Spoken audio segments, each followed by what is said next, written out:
Hey, everybody. Thanks so much for joining us today. I'm Shauna Griffiths, host of Real Talk, powered by CMD. And today I have my very good friend, Adrienne Ankola-Rochetti, with me. Thank you so much for joining today, Adrienne. Thank you for having me. I'm so pumped for this conversation. Uh, so, Adrienne, you are currently the Vice President of Social Impact for CSM, but you also have some serious chops in brand partnerships. And so, folks, Adrienne and I were able to work together for a few years. And her wife worked at the same place. And it was so great to see Adrienne and Anuja as their relationship developed. And, Adrienne, you became one of my best friends. And, I'm just, again, so grateful to have you here today. When I was thinking about this today, and, it's like, if I'm picking a team, I want you as my point guard, my floor general, and my captain. Um, so, I think your journey is so awesome. Like I use the basketball reference because you obviously were point guard at NYU in college. So you went from basketball to the boardroom, then had a stint in entrepreneurialism, and then back to the boardroom. So it's quite a journey and an evolution. I'd love you to share that with us.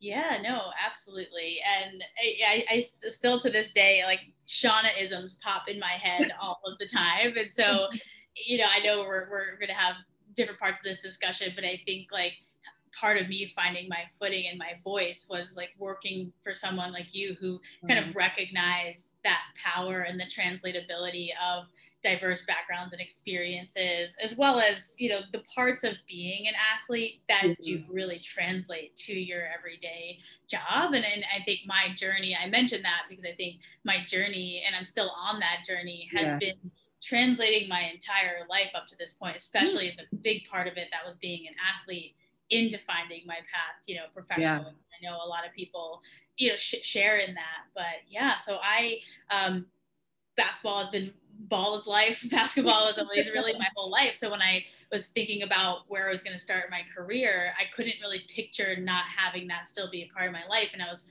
fortunate enough to really start out at the WNBA right out of school, and I got to work on the corporate partnerships team there. And I always say it was like the most interesting time to be doing that, because interesting and challenging in that that was around 2008, an economic crisis and a really tough time to be selling sponsorship and doing many facets of business. And it ended up being a blessing in disguise, in that one of the ways that we pivoted was really helping brands rally around the incredible work that the NBA and WNBA was doing at the time in global social responsibility. And that's really what kind of piqued an interest for me in social impact, and kind of helped me translate my experiences in life and as an athlete and as a queer person into this unique point of view and this interest in social change. And my boss at the time, Rachel Jacobson, who's actually now leads up the DRL, she said to me, I remember she said to me one day, I feel like all you really want to work on, and I mean this in a positive way, is all the NBA cares and WNBA care stuff. And I kind of had that aha moment of like, you're actually 100% correct. So hopefully I can still keep my job. But yes, I do really want to work on that. And that really led me down a path of going kind of full. I went back to school at night to study nonprofit management.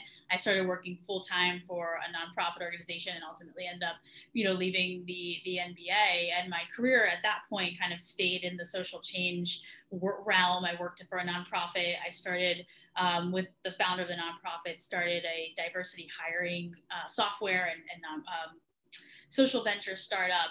I went into consulting at a group called Purpose, who was really dealing with movement building and people powered social change. And serendipitously found my way back to Lead Dog at the time to work for you. I remember meeting you that day that I was at the office, and never really saw myself kind of going back into partnerships or kind of touching the sports world again.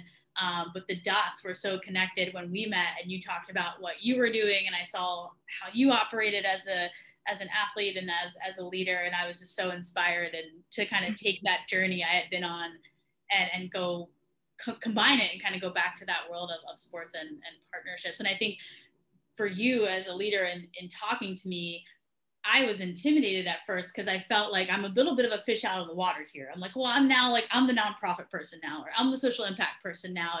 And you were kind of describing the work that your group did. And I couldn't at first see myself in it. Oh, But then okay. as I described sort of what I did, you kind of helped me discover that, oh, actually, that's really relevant to what you're doing. And that can kind of give me a unique foothold within the team. So you kind of welcomed that background versus saying, oh, no, if you didn't do this, this, and this, sorry, this isn't the kind of the role for you, which I feel like oftentimes people do encounter that, in the hiring process. So I'll pause there because I know that was a long description of the journey, but wanted to touch on. That's awesome. No, and I appreciate that.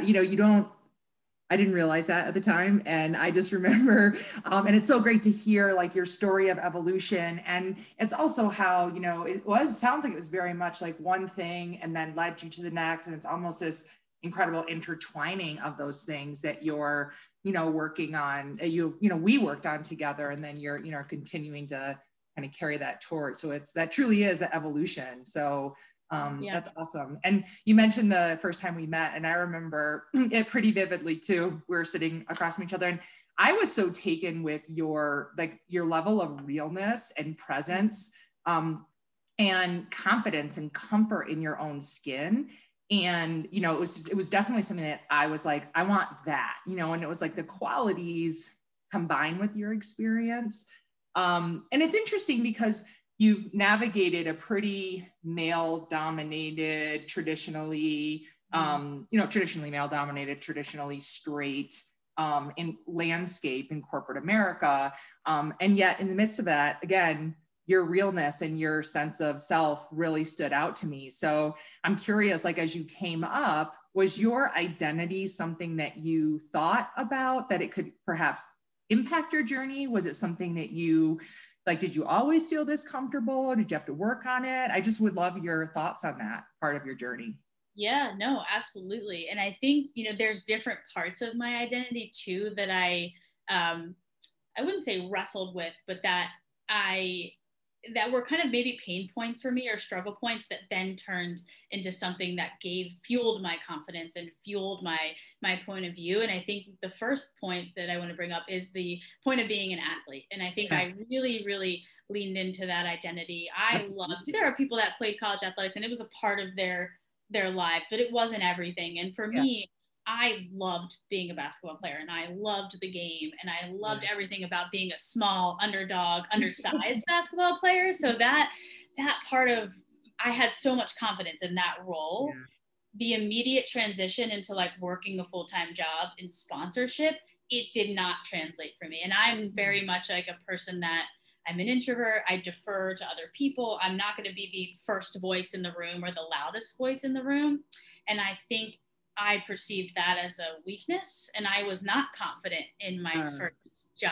I was really struggling to find my voice and to think of myself as a professional, or as a professional in the sports industry. I was still like, I'm a basketball player, but that was separate. And now I don't know how to do this. And so that really took a while for me to get my footing and to understand how actually that's a point of power, being an introvert, being someone who is observes and then has your voice and uses it in strategic ways. And actually being a basketball player and having leaned into that and working at the WNBA, and even if I had worked at a different sport, like that is actually a unique story and a unique part of your identity. And there are qualities from that do position you to be a leader in this new space. But I couldn't really connect the dots and see the how of that. It took me like quite a bit of time. And then I didn't really, the other part of my identity as being a gay woman, took me a lot of time to get really comfortable with that, to come out to myself, to come out to those around me. And I really struggled. I struggled with my family and coming out. And I think I associated that a lot of folks would have a similar reaction. So I was not out at work when I was a young professional. And so showing up every day, and as people say, not bringing your full self to work, like you hear a lot about that. And I lived that, and it totally impacted me when people are talking about, you know, a lot of ways that people show their personality and develop relationships at work is like sharing their life outside of the office that are sometimes, that is the most interesting part of your life. And to kind of dance around that and not really share that, it makes it really hard for people to get to know you and to kind of develop those relationships. And furthermore, if you're carrying around a secret or shame over who you are, how are you going to rise to the occasion and succeed when you're a young person in a new job, or any person in a job? So it took me a long time on both of those journeys of like the athlete to the professional, and then just as a person who could be comfortable in their own skin and being who they are, unapologetically who they are, and not worrying if other people are going to judge me or think differently about me. And actually they might appreciate that part of me and celebrate that part of me. It transformed how I was able to be successful or be a leader in my roles, the various roles I played, for sure. Yeah, absolutely. And I'm glad you mentioned that, bringing your whole self forward, because it is something that, you know, as I mentioned earlier, I knew you, and then I got to know Anuja. We were working, you're for people who are on this, her wife, Anuja.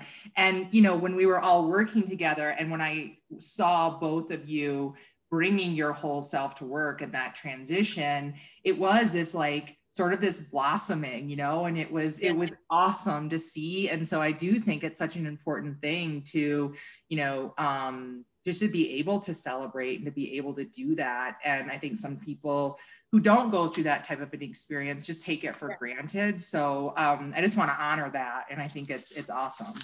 Well, thank you. And I'm grateful for you and for other folks who are this safe space and just like a welcoming sounding board for all types of stories of the people that they work for, not just that unique example of me kind of coming out. But I think having folks around me that immediately like celebrated that and welcomed that made such a difference to kind of continue to have the confidence to do that, and to see how that is such a necessary part now of how I have to show up every day to work. And I think as I've gotten that comfort level, I've kind of gone deeper into what aspects of my journey into coming out and being who I am actually are such a place of, I think, power in terms of the resilience that I developed in going through the sort of the rejection and things that I had faced, or the struggles that I had faced, and how I sometimes have a very, people like tease me about this, but I'm a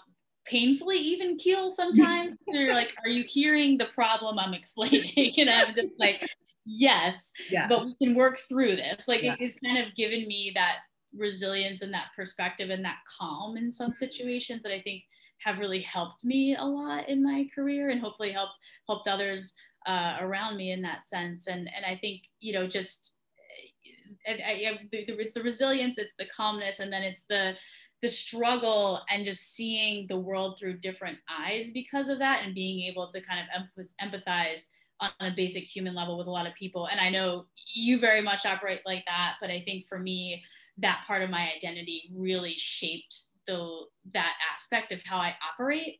And I think to work in any space, but to work in the social impact space, to me, that's so critical. Absolutely. Again, I think some of the stuff you just mentioned, like your ability to listen, be present, be empathetic, and be so thoughtful and not rush and be the loudest and the one talking all the time. Those are all things that I loved working with you. And, you know, you were really such an amazing thought partner for me, and you brought so much to everything. And that's anybody who's listening to this can really see why I said when we started this, that if I had a team, I'm like, you're my point guard, you're my floor general, and you're my captain, you know? And I think like, you know, it is so important, the people that you have around you, and those characteristics that you are talking about are actually part of another thing I want to talk to you about, is your style of leadership. Is similar in ways to mine, in that like it's much more of an introverted leadership style. And you and I've talked over the years about how a lot of times that introverted, more quiet leader it's not exactly appreciated, or it's even overlooked, or sometimes looked down upon, and that we've experienced.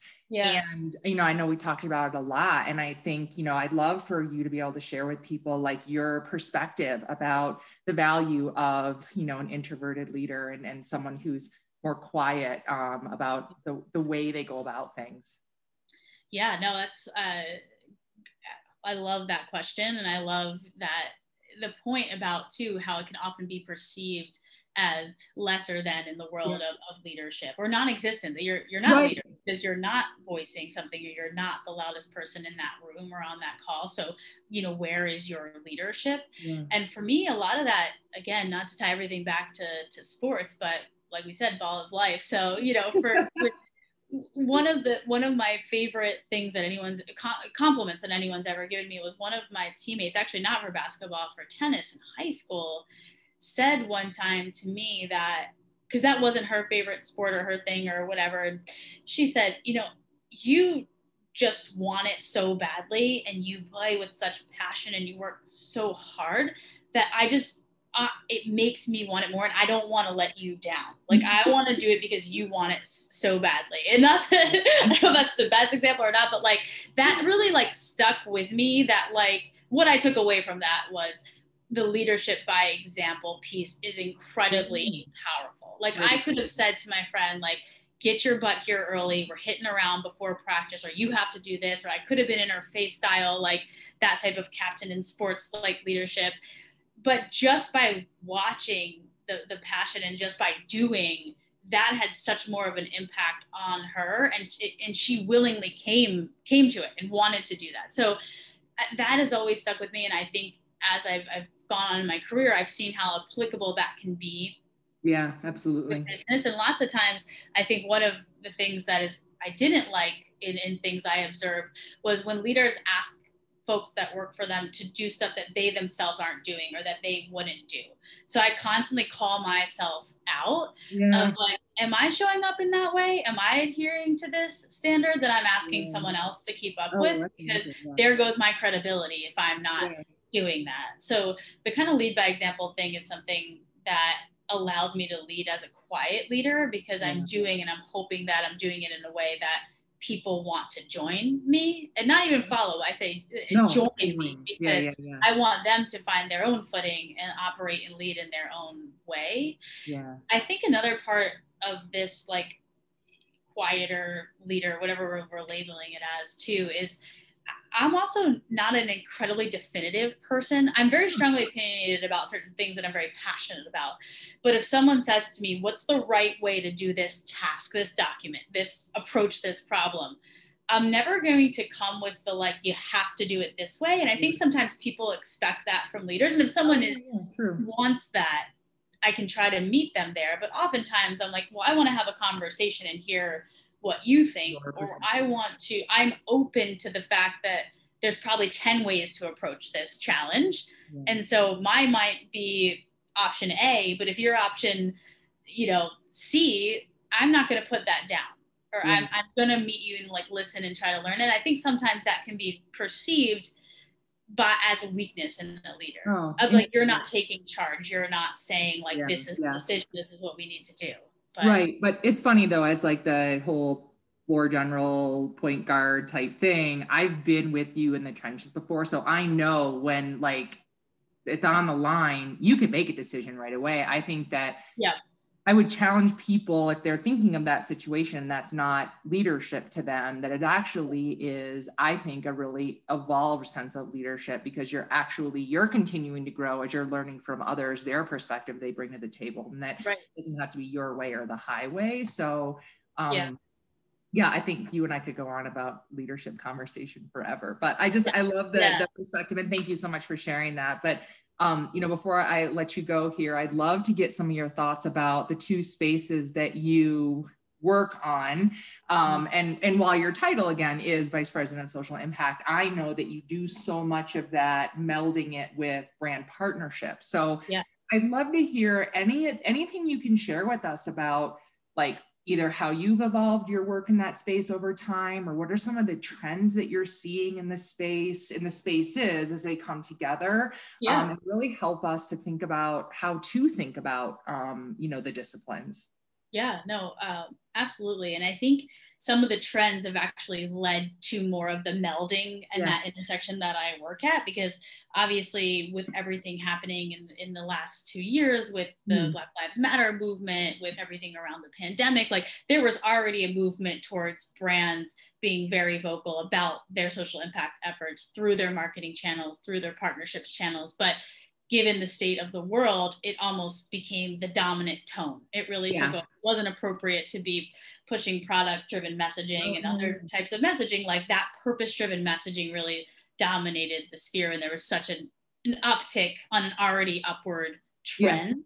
And I think the other trend that kind of culminated too was the kind of consumer consciousness and awareness that was growing around bad social impact from brands and like true authentic intention, really integrated efforts to move the needle, and stuff that's sort of just a PR push for that brand to kind of get your attention by lightly doing good, that surface level, that shallow impact. Consumers were already getting smarter and smarter, but because of the uptick in the amount of campaigns you're seeing, that intelligence, like, accelerated. Got that. So I think, part of what we're seeing in the work that I'm really excited about is how brands are kind of more intentionally going about social impact through their partnerships discipline. So whether that's obviously deep partnerships with change makers who are on the ground, whether they're individuals, nonprofit organizations, community orgs, those partnerships have always been a part of it, but those are becoming even more critical. But when we look at brand partnerships and sponsorship as a marketing channel for that brand, those efforts that they're doing, I think brands are increasingly pulling that through to that platform. If you're a brand with a sports partnership, an entertainment partnership, that's going to be one of your loudest microphones, your furthest reaching channels to get that story out to consumers. And I think we're seeing more and more brands that are saying, instead of putting this maybe more traditional marketing message at the center of that partnership and how I utilize it, I want to tell the story of my more purpose-driven efforts. And I think it's not just amplifying the story, it's actually leveraging those assets to mobilize more change. Like, how can I galvanize the fans of this league to participate in this campaign that I'm doing around sustainability? How am I actually growing the impact, not just making that impact over here and then maybe boasting about it over here through this loud, microphone. And I think it's not that simple. So I think a lot of the nuance of how to do that and how to do that well and how to make your purpose-driven campaigns more participatory for people, that is hard work. Exciting work, like work I geek out on. But I think there's going to be a lot of efforts that brands are going to need to put towards that in the coming years to kind of leverage this opportunity they have to really more go about their social impact efforts in a more integrated way and really leverage all of the assets that they have at their disposal. It's no longer, okay, CSR sits over here, we distribute monies through these organizations, and we kind of tell that story on that page on our website, and then everything else for the brand and marketing lives over here. It's much, much, much more integrated. And that's not something that happened yesterday. That's been happening in a big way. Like, I always love the example of like Spotify, like when they started their social impact team really bubbled up from within their marketing department. Like, it was integrated from the beginning. And I think we're starting to see more and more of that. And I think it's an exciting opportunity for folks that are working in sports and entertainment and in marketing to really have the work that they're doing have a deep impact in a really meaningful way to consumers. Well, I have to thank you for, no, honestly, like sincerely, I appreciate the work that you're doing in that space, because it is so important. And, this company that I created, SLG Impact, it has that name for a reason. It's like, I've always had this desire to impact. And I think that's one of the things that I admire and appreciate so much about you. And, as marketers, I think we have this desire to do that. And I have something somewhere on my desk that I thought of one day, and I wrote it down, and it says, like, do something that means something. And I think that's so much the core of what drives you and what you're doing, what drives me. So I sincerely thank you so much for the work that you're doing, the pioneering work that you're doing, and We need more of it. So keep it up. And then my last question, back to, I'm going to go full circle to, so you're such a hoop head like I am, and it is the 25th anniversary of the WNBA, which we both got our starts in, separately, but both there. I have to know, who do you have taking the WNBA title this year? Tough position to put me in, because I can practically see the home court of the New York Liberty right now. I'm really close. I've been going to all the games. So in my heart, I'm pulling for them. Okay. I'm also a big Sue Bird fan. I know that, there's a chance that coming off of gold in the Olympics, she could get another championship. So I'm going to put it out there that who I'm pulling for on the East is the Liberty. Okay. Who I would be pulling for from the West would be the Seattle Storm. But there's so many other teams that are really impressive right now. The Chicago Sky, the Aces. So that was a non-answer. That was a BS non-answer. I'm not going to stick with one prediction, but I'm just going to say WNBA is incredible. Tune in. It's been a great season so far. When they come back from the Olympics, it's going to be an exciting playoffs. So I'm just going to be excited to watch as a fan. Absolutely. Well, I'll let you get back to your busy day. Adrienne, thank you so much for joining us today. Thank you.